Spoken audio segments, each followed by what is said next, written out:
Hi, in this video I'm going to talk about 5 things you're not going to see in all those pamphlets that people give you.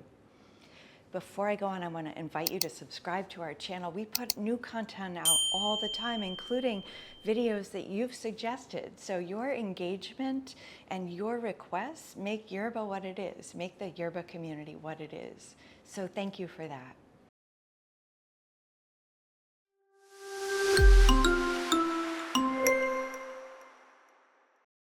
All right, so what are the secrets? What are the things that you may know that other people haven't told you? And these may not be secret to you, but sometimes it's just great to be told, oh, this is a thing. The first thing is that your appointments will take over your life. And even though we never talk about that in the doctor's office, we see that. We see that on your calendar. We know that basically your life, for a while at least, is going to revolve around your doctoring appointments. Even if you don't see the doctor, it's all called doctoring. And you will spend time driving to your appointments, waiting for the doctor and the other medical team members, and then leaving and getting out of the parking garage. We know this is a big part of your life. It's important to hear this because, number one, it will help you reduce your expectations for what you do when you're not doctoring. It can also help you ask for help from other people. It is a known thing that breast cancer is time, resource, energy, and financial intensive. You're also going to spend time on the phone waiting to hear back from people, on with your insurance company, scheduling follow-up visits, monitoring how you're doing, and having different things happen to your body. After you have surgery, you might have a drain removed. So while the surgery was one visit, you have to go back for follow-ups. If you have a tissue expander that's once a week or every 2 weeks where saline is injected into your tissue expander, it's not one and done. People at work, people at home, people will say, oh, that's over. And I'm telling you right now, it's not always over.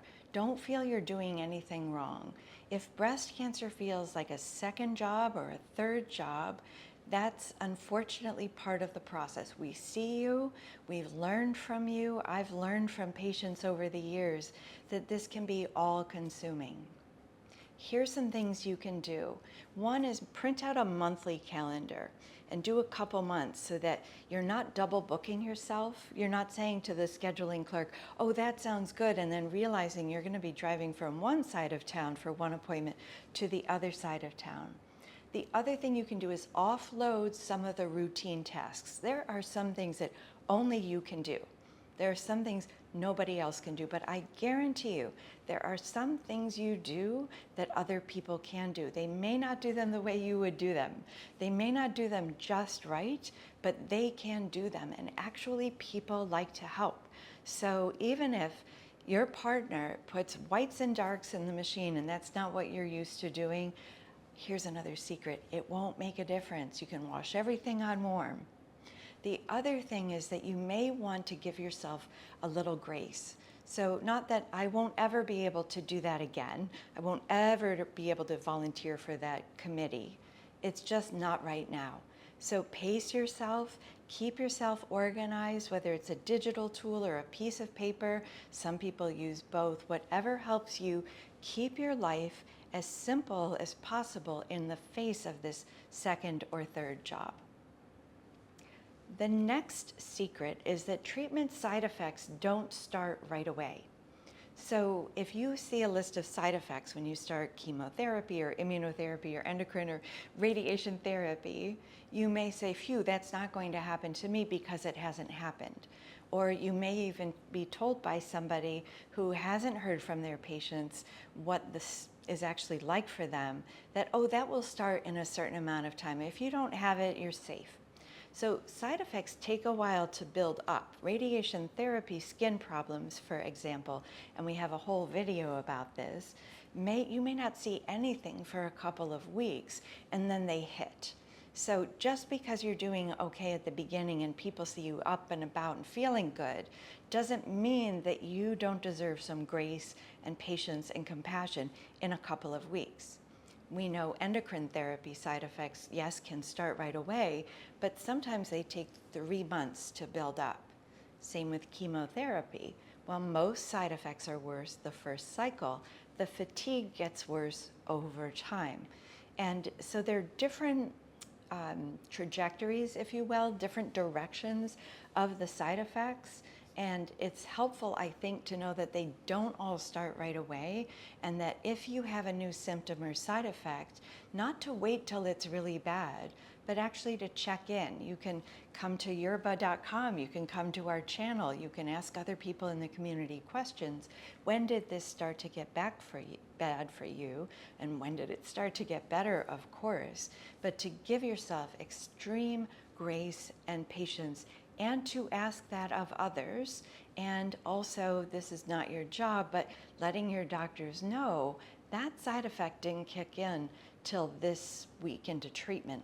The reason I say that is we won't know better unless you tell us. Everybody's different. So let us know how long it took something to kick in and how long it took to get better, because we can then pass that on to your sisters and brothers coming after you. I'd also love to invite you to go to Yerbba.com to get your personalized report. Your Yerbba report goes through all of your medical records after you give us permission, and it takes those records and cross-references it with the latest medical evidence and generates for you a report of everything we know about the tumor, the treatment things and options you might hear about when you go see the doctor, and the pros and cons of each, as well as some suggestions for what you can ask the doctor when you go see them. So Yerbba.com to get your personalized Yerbba report. The third thing you will not hear about in the pamphlets is that if you have a good prognosis, it's okay to be sad and scared and angry and disgusted and all those difficult emotions. If you have a good prognosis, if you have ductal carcinoma in situ, if your lymph nodes are negative, if you had a small tumor, if chemotherapy isn't necessary, you may be told that you're lucky. Or things like, if there's a cancer to have, this one is it. Personally, I find those sorts of statements incredibly invalidating. Yes, there might be a good prognosis, but there's no good cancer. And every cancer interrupts your life story. So if you have non-invasive cancer and you go back for a mammogram in a year, it's a different mammogram. They're going to do extra views. It's going to trigger some reminders to you of a difficult time in your life. You may have survival guilt. You may feel like, I'm not really doing breast cancer right because I didn't get chemotherapy. And yes, I have heard that from people. Or is it really okay for me to take time after surgery to heal if I'm not getting chemo? Yes, it is. And all of your feelings are valid. My guess is if you're watching right now, you're thinking, yeah, that sounds like me, or something somebody said to me. Now they're just trying to help you feel good, but it's an unskilled attempt to help you feel good, and it can be really invalidating. So what can you do?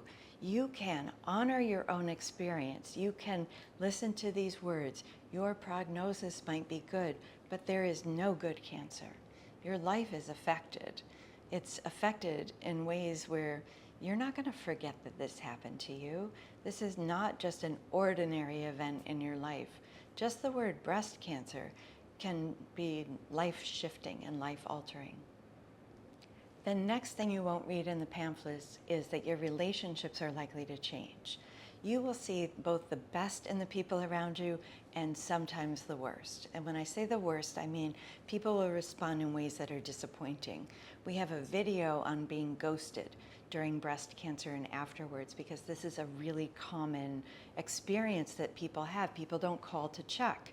Even your primary care doctor may not call and say, I heard you were diagnosed with cancer, how are you doing? People don't know what to say. People are scared. People may have some notions that they could catch it. Believe it or not, even in this day and age, people are fearful of catching cancer from other people. Most of the time, it's that they don't know what to say, and so they'd rather not put their foot in the mouth and upset you. I'll be honest, in all the work that's been done, it looks like that's the main reason people ghost other people, is because they feel like they're going to hurt you. So why does this matter? I think it's important to understand that changes in relationships happen whenever there's a break in somebody's life story. So your life is going on from A to B to C, you have your whole life planned out, and then something breaks that story. And this happens because people tell themselves stories about you and losing you, or them and them saying the wrong things. And some people you'll find get closer to you. You may find an old friend on Facebook, or somebody hears through your network and you find out that they've had cancer, and you may have new friends from that. You may become close to people because you have a shared experience. You may find that your partner rises to the occasion. You may catch them crying in a doctor's office and realize just how much they love you. Some of you have shared stories about what your partners have said that have been so meaningful and so beautiful and so helpful to you. So relationships change. Here's what you can do about it. Identify the helpers and look to the helpers. Who are the helpers in your life? Try not to get stuck in the hurt of the people who disappoint you. People will do that. We all disappoint other people. We've all done it. There's nobody who hasn't disappointed another person. But try not to grip onto the disappointments and instead open your hands for people who are there to help you. The last thing that you won't read about early on, and you may not hear about later on, is that your life and your body may not go back to the way they were. If you've heard me talk about this before, if your life is a story, your breast cancer is a chapter in your story. And if you read a book and something happens to the main character, you, something happens, and that person's life isn't affected, or they don't change or grow or grieve in that story, it would be a very odd book. It would be, this chapter came in, there was an event that for many people is traumatic, and the character just returned to the way she was at the beginning of the book. Our lives are stories, and our stories change, and we change in faces of challenges, disappointments, and triumphs. And that's what makes, I don't want this to come out wrong, but it makes life interesting and richer. And I'm not saying this happened for a reason. I don't believe in that. I don't think you needed this to happen in your life, although people have told me that their life changed for the better. But you will not go back to, in every way, life before breast cancer. Even if your energy gets better and your hair grows back and you stop having to see doctors, this event and all the things that happened left a thumbprint on your life. I hope this has been helpful.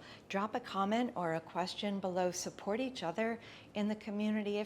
Even if you think it doesn't need to be said, somebody reading what you write will be touched. We are always touched by your engagement with our channel. We're always responding to you, usually within 1 to 2 weeks. If you have an idea for another video, drop it below as well. Thank you for watching, and we'll see you next time.